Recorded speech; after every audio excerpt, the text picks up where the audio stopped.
onion rings, what we want to do first is cut the onion because we want it ready. When this oil gets hot, we want it ready to go. So cut your ends off. And this is the part that you just got to be careful on. Hold on, let me pull off some of this. Oh, maybe I don't have to cut it. It kind of cut itself. But I'm going to show you what you do.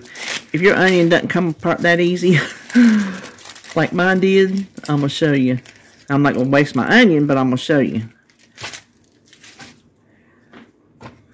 Take your knife and just go down through the first layer and then peel that back when you're taking the skin off. And then you will have a whole onion that you're going to slice kind of thick. Let's see, that's got the core in it. Well, I'll push it out. Hold on.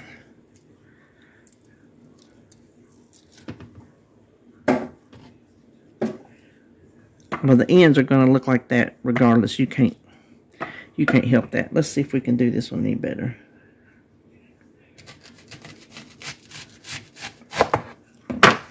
So about, well, I messed up that side, didn't I?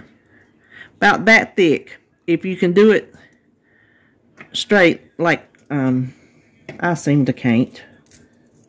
But take them apart. Oh, that's where I broke the onion. That's why. Oh, I got that one down. Looky there. Looky there. I did it. I did it. Okay, so we'll just finish up our onion. You don't need to see all that. Now we're going to go ahead and heat up our oil. You can see I just keep this on the counter, and I don't even remember what I fried yes, but I keep doing it and sifting it out, you know, until the oil has been used up enough. But just get you a regular wooden chopstick. This is so old. I have like 3 of them. Just lay it in there. The oil is ready to fry when the end down in there is bubbling up pretty good. So while we're waiting on that, let's start on our sauce. Okay, we want this to chill while we're frying our onion rings. So I have a half a cup of mayonnaise. Use any kind you want. I'm using Hellman's Light because David's going to be eating it. Then we need 2, let's see, let's do our horseradish first. When I took the plastic off, the whole thing come off. I don't even remember the brand name. Maybe Hop? I don't know. But we need 2 tablespoons of horseradish sauce, not horseradish. We'd never be able to stand it. Store this in the fridge. And then 2 tablespoons of ketchup.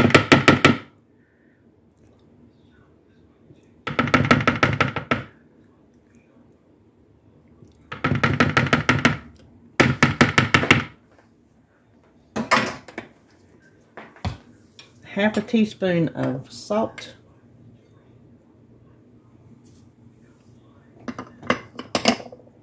Half a teaspoon of paprika.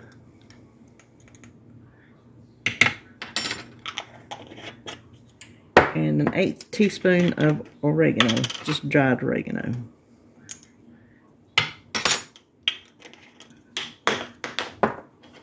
And then we're just going to stir this up to mix it.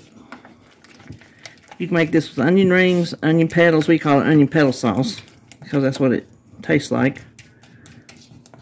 Well, at least when I made it. Well, back in the 90s, it tasted like the onion petal sauce that we ate when we went out to restaurants. So that's why we call it that. Now this just needs to sit in the fridge while we work on our onion ring batter. Now I'm going to show you homemade onion rings are easier than you think. So in here I have a cup of all-purpose flour, half a teaspoon of salt, and a half a teaspoon of baking soda. Not baking powder, baking soda. Then I want to add in 1 egg. Just kind of break it up a little bit. And 1 cup of buttermilk. If you don't have buttermilk, you can just pour like a tablespoon of lemon juice in the 1 cup measure and then fill it to the top with milk, whatever kind of milk you want. And just let it sit there until it curdles a little bit. And then you'll have buttermilk. But I happen to have buttermilk left from something. And buttermilk lasts in the refrigerator forever because it's sour milk, and so it'll just stay sour. I learned that from my mama. Just because buttermilk goes out of date, you don't throw it away. You just keep using it. It will be perfectly fine. Now we want to get all the lumps out of this if we can.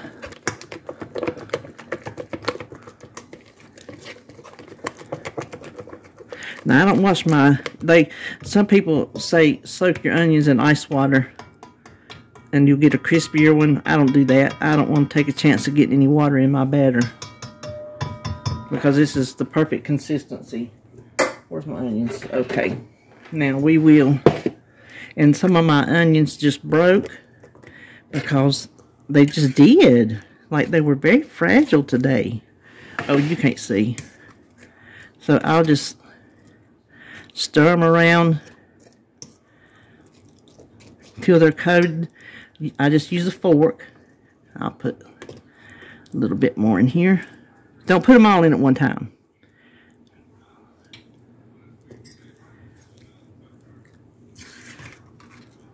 And these can sit here waiting on the, oh, it's okay. But you do want them coated because that's the good stuff. Well, the onion's the good stuff too, but and I'm pretty sure if I remembered to put on the thumbnail, this is not diet friendly. It's just delicious. These are just like a restaurant we used to go to back when we worked together, and they have since actually bulldozed it away years and years and years ago and put up a cookout. We were so bummed because the woman in there, I can't remember her name, but we went there a lot from work to get food to take back, and then we went there as a couple to eat because we liked it. My favorite thing was ribeye steak sandwich and onion rings, and this is how they made their onion rings. So I figured out how to do it at home. So let's just let the oil heat up. Oh, let me tell you before I forget. Y'all know my taste buds have been changing, and they can't tolerate spice a whole lot worse than it used to be. So this recipe is the recipe for the onion petal sauce that I've always made, and I could eat it. But I tasted it today. Phew! It's spicy, so adjust the horseradish sauce to your liking. I thought while we're waiting, let me show you this. This is how I like when I fry fish, French fries, anything I fry, this is how I drain it. I put me, and if you see any splattered all anywhere, it's because I fried my hamburgers and there was no sense to clean it up when I'm fixing to make them another mess. But I always put a piece of tinfoil down, and I saved these. I used to have a lot more because I used a lot of sugar and a lot of flour back in the day. Anytime you get these paper bags, so that was sugar, and that, oh, that one's a sugar too. I cut the bottoms off, cut them up the side, and save them. And this is a excellent thing to catch grease, to absorb grease. And I always put paper towel on the top. And what I do when I fry is I'll put like the hot ones here and spread them out and let them cool while the next batch is frying. This is whatever I fry. Fish, which I haven't fried fish in so long, I'm going to need to. And then when it's ready to come out, I move these up here so they can stack. But I don't stack them when they're hot, and then I put these down here. So I just thought I'd tell you that little trick. Okay, I don't know if you can see, but the end of this chopstick is bubbling. You can see it moving around. So what I'm going to do before I put a whole onion ring in there is I'm just going to do a little drip. Oh yeah, it's ready. So what I'm going to do, if you can see me over here, I'm just going to use a fork, and if any needs to drip off, I'm going to let it drip off, and then just drop them in.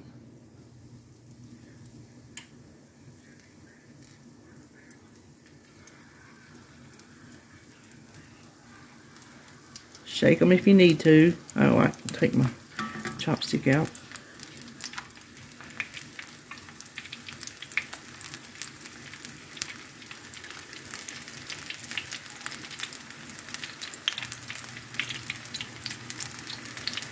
Put as many in the pan that'll fit.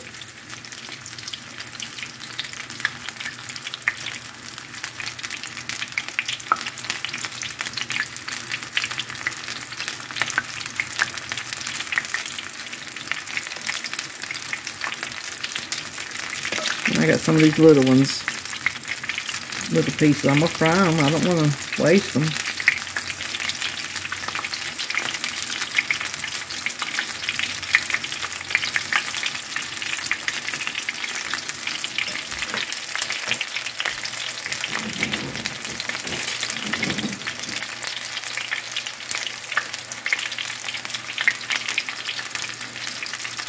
Get you a clean fork to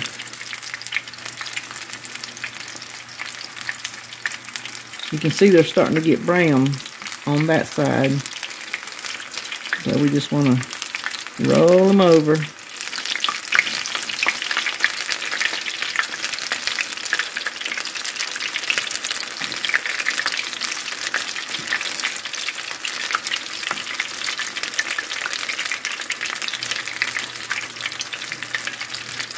That one's not going to, there it went. That one's a little bit light.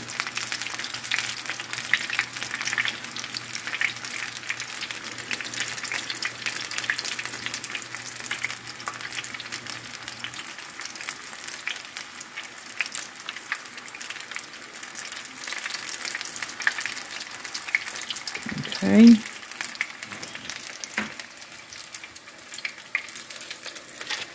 And we will see how quick they are.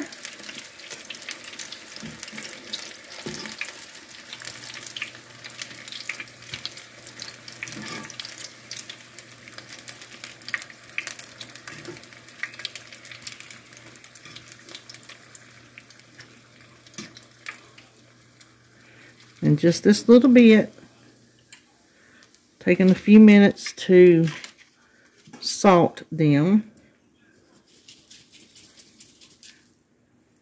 and scooch back over and just keep going until all your onions are used up. Now, I don't have as much batter left as I thought I would, so what I'm going to do is, that's not enough to save, but I can make a little batch of fried pickles because I also use this batter for that. So put them on paper towels, cloth, whatever you use, and then pat the top dry because you don't want to put them in here wet. So let's go ahead and toss these, and this should be enough to coat these. Okay, I think they're all coated. Let's scooch. Uh-oh, my oil is sitting here getting too hot, waiting on me.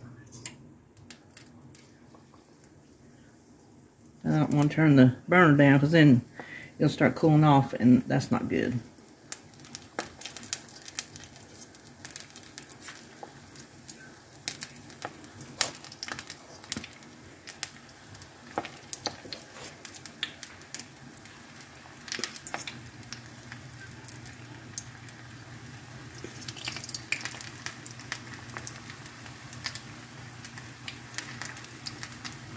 There's going to actually be enough batter if you scraped it, like with a rubber spatula.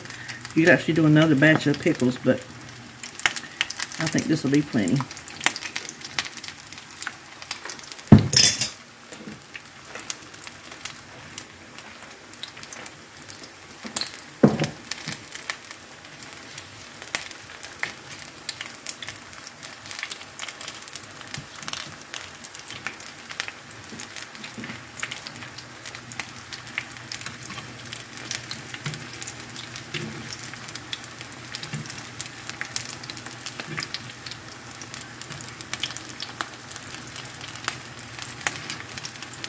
You would just turn them over. Some of them like to float more than others. They get like little balloons of batter, and sometimes it makes them hard to turn.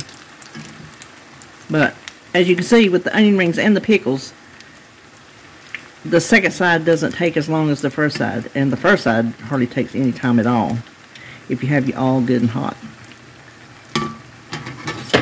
Uh-oh. I'll tell you though, it makes a mess. It's a good mess though.